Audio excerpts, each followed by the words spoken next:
एक संगठन है जो आजादी, संपूर्ण आजादी, सच्ची आजादी लाने के लिए लड़ रहा है। तो हम सब सैनिक अगले 6 महीने, साल भर, 2 साल, 3 साल, 4 साल एक एक तैयारी को करेंगे, आदेश और निर्देशों को पूरी तरह से पालन करते हुए, अपनी सेनापति की आज्ञा को पूरी तरह से मानते हुए, उसमें अपनी आज्ञा नहीं मिलाएंगे। सेनापति की आज्ञा हमारी आखिरी आज्ञा है और उसी के साथ हमें कदम ताल मिला के चलना है। ध्यान रखना है 1857 की गलती अब 2009 से 2014 में ना दोहराई जाए। तो मैं पूरे विश्वास से कहता हूं कि हम संपूर्ण आजादी हासिल करेंगे और सच्ची स्वतंत्रता इस देश के लिए लाएंगे।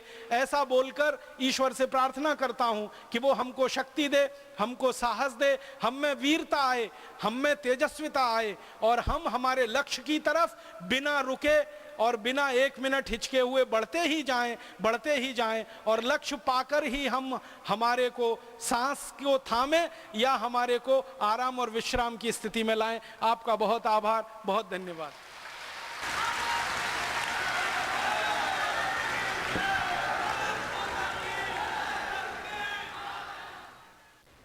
कोई भी देश गुलामी की निशानियों को संजो के नहीं रखता। जब कोई भी मुल्क आजाद होता है तो सबसे पहला काम यही करता है कि वो गुलामी की निशानियों को नेस्तनाबूद करता है और वही काम भारत स्वाभिमान के सारे कार्यकर्ताओं को देश भर में करके दिखाना है। चाहे वो व्यवस्थागत गुलामी हो, नीतिगत गुलामी हो या विचारगत गुलामी हो, हमें आत्म परिवर्तन से व्यवस्था परिवर्तन के इस काम को आगे बढ़ाना है। हम चाहते हैं देश में भ्रष्टाचार ना हो, देश में आर्थिक अशुचिता ना हो, चारित्रिक अशुचिता ना हो। इसकी शुरुआत हम स्वयं से करेंगे। हमारी पूर्ण प्रतिबद्धता होनी चाहिए कि जीवन में हम किसी से भी 1 रुपए की भी बेईमानी कभी नहीं करेंगे। यह हमारा दृढ़ संकल्प होना चाहिए।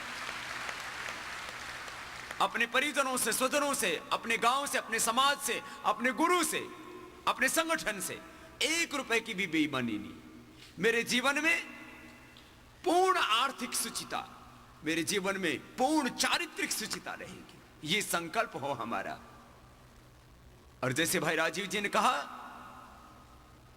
कि एक छोटी सी गलती ने, एक छोटे से संगठन के निर्देश को न मानने के कारण से 100 साल की गुलामी देश को झेलनी पड़ी।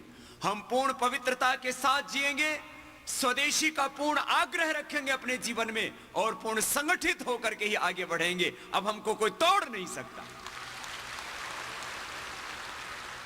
पूर्ण संगठन, संगठित प्रयास, पूर्ण संगठन का भाव, संगच्छध्वम संवदध्वम। एक रत्ती भर, तिल भर इधर से उधर नहीं होना। हमको बहुत कुछ करना है, बहुत आशाएं हैं हमसे पूरे देश को, बहुत निगाहें टिकी हैं हम पर, हमारे उद्देश्यों पर, हमारे लक्ष्यों पर, हमारे जीवन पर, हमारे आचरण पर, हमारे व्यवहार पर, हमारे इस पूरे आंदोलन पर। और हमें करोड़ों देशवासियों को निराश नहीं करना। हजारों हजारों वर्षों के बाद, सैकड़ों सैकड़ों वर्षों के बाद कहीं देश में आशा और विश्वास उत्पन्न होता है। हमें विश्वासघात नहीं करना है। व्यवस्था परिवर्तन हम सरकारों के स्तर पर करवाएंगे, कानून के स्तर पर कराएंगे, लेकिन उसकी शुरुआत हम स्वयं से करेंगे। हम चाहते हैं कि देश में योग शिक्षा लागू हो पाठ्यक्रम में, तो उसकी शुरुआत हम अपने घर से करेंगे। सरकार जब पढ़ाएगी तब पढ़ाएगी देश के बच्चों को योग। हम स्कूलों में जाकर के बच्चों को योग पढ़ाएंगे और अपने बच्चों को हम योगी बनाएंगे। हमारा दायित्व है। सरकारों में पाठ्यक्रम के स्तर पर इतिहास की पुस्तकों में कब परिवर्तन होगा, हमारे संस्कारों का कब समावेश होगा, हमारी शिक्षा व्यवस्था में हमारी भाषा कब बदलेगी, वह आगे का विषय है। इतिहास के नाम पर जो हमें झूठ पढ़ाया जाता उसको भी हम बदलेंगे। हमारे पूर्वजों के ज्ञान, जीवन और चरित्र के बारे में जो गलत पढ़ाया जाता उसको भी हम बदलेंगे। सारी गुलामी की निशानियों को हमको मिटाना है। भाषा, भूषा, भोजन, भेषा, जाति के स्तर पर संपूर्ण गुलामी को, पराधीनता को हमें मिटाना है। लेकिन इसकी शुरुआत हम ये करेंगे कि हम अपने बच्चों को भारतीय संस्कार देंगे, अपने पूर्वजों के संस्कार देंगे, उनके सामने रामकृष्ण बुद्ध महावीर का, उनके सामने अपने महापुरुषों का, अपने क्रांतिवीरों का आदर्श हम रखेंगे। अपने बच्चों को हम संस्कार घर में देंगे और विद्यालयों में जा जा करके, कॉलेजों में, स्कूलों में जा जा करके बच्चों को हम संस्कार देंगे। ये काम हमको तुरंत शुरू कर देना है। व्यवस्था परिवर्तन हमसे शुरू होगी। तो शिक्षा व्यवस्था पर जो हमें व्यवस्था परिवर्तन के इस पूरे आंदोलन में जो काम करना है वो तो होगा। शासन के स्तर पर जो हमें परिवर्तन करना है, व्यवस्थाओं और नीतियों के स्तर पर जो हमें परिवर्तन करना है वो तो होगा ही होगा। उसकी शुरुआत हम स्वयं से करेंगे। चिकित्सा के स्तर पर हमको यह परिवर्तन तो तुरंत शुरू कर देना है। पहली बात तो हमें बीमार ही नहीं होना है। जब हम योग करेंगे तो कैसे होगा हमें कैंसर, कैसे होगा हमें हार्ट की प्रॉब्लम। तो स्वदेशी चिकित्सा का आग्रह हमारे जीवन में होगा। और आप व्रत लें कि मैं पहली बात तो जीवन में बीमार पड़ूंगा ही नहीं, और यदि मुझे कोई बीमारी हो जाती है तो मैं स्वदेशी चिकित्सा व्यवस्था से ही अपना स्वास्थ्य अच्छा करूंगा। स्वदेशी चिकित्सा का आग्रह हमारे जीवन में होना चाहिए। स्वदेशी वृत्ति यही तो है।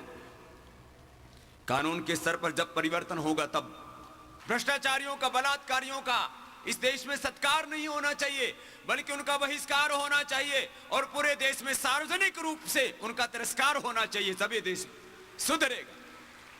अपूज्या यत्र पूज्यन्ते पूज्यानाम तु तिरस्कारः त्रीणि तत्र वर्धन्ते दुर्भिक्षं मरणं भयम्। इसलिए ये काम तो मैं तुरंत शुरू कर देना है। हम भ्रष्टाचारियों का सार्वजनिक रूप से सम्मान न करें, हम बलात्कारियों का तिरस्कार करें, भ्रष्टाचारियों का तिरस्कार करें सार्वजनिक रूप से। जो मिलावट करने वाले हैं उनको हम बार बार शिकायत करें, बार बार पकड़वाएं सरकार से। अभी कानून बहुत कमजोर है लेकिन फिर भी कुछ सजा दिलवाएं। आंतरिक सुरक्षा भी हमारे बहुत खतरे में है। बेबसी के साथ हमारे प्रधानमंत्री बार बार कह देते हैं कभी भी आतंकवादी हमला कर सकते हैं। बहुत बेबसी। मतदान का कानून, अनिवार्य मतदान का हम कानून बनवाएंगे देश में, लेकिन उससे पहले हमारा यह फर्ज है कि जब जब मतदान होगा तब हम मतदान करने अवश्य जाएंगे। यह हमारा वैयक्तिक दायित्व है।